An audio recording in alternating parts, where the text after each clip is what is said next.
বার্ষিক সাধারণ সভা অনুষ্ঠিত হলো হাজারী বিল্ডিং ব্যবসায়ী কল্যাণ সমিতির। শনিবার দুপুরে নেতাজি পৌর বাজার সংলগ্ন এলাকায় সংগঠনের নিজস্ব কার্যালয়ে সাধারণ সভার আয়োজন করা হয়।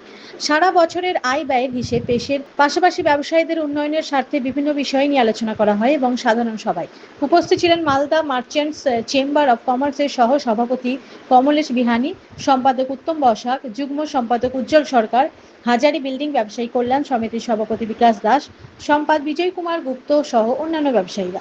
আলোচনা হলো হাজারী বিল্ডিং ব্যবসায়ী কল্যাণ সমিতির ৩৮তম সাধারণ বার্ষিক সভা। এই সভায় আমরা হিসাব নিকাশ এবং আমাদের বিভিন্ন সমস্যা নিয়ে আজকে আলোচনা হলো এবং সমাধান পথ বেরিয়ে আসলো।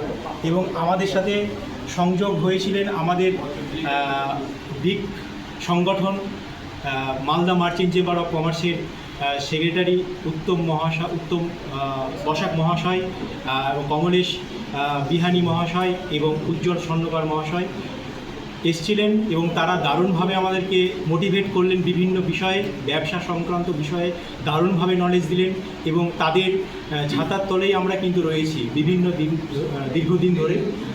সেখান থেকে আমরা দারুণ অনুপ্রাণিত হলাম। আজকে ওনারা যেভাবে আমাদেরকে অনুপ্রাণিত করলেন তাতে আমাদের সংগঠন অনেকটা শক্তিশালী হলো।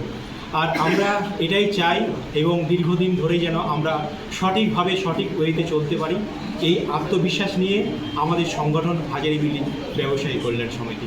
আজকে মূলত আবার অভিনন্দন দিয়ে আমি এখানেই বক্তব্য শেষ করলাম। নমস্কার। আপনার নাম? বিজয় কুমার গুপ্ত, আমি সেক্রেটারি বর্তমানে।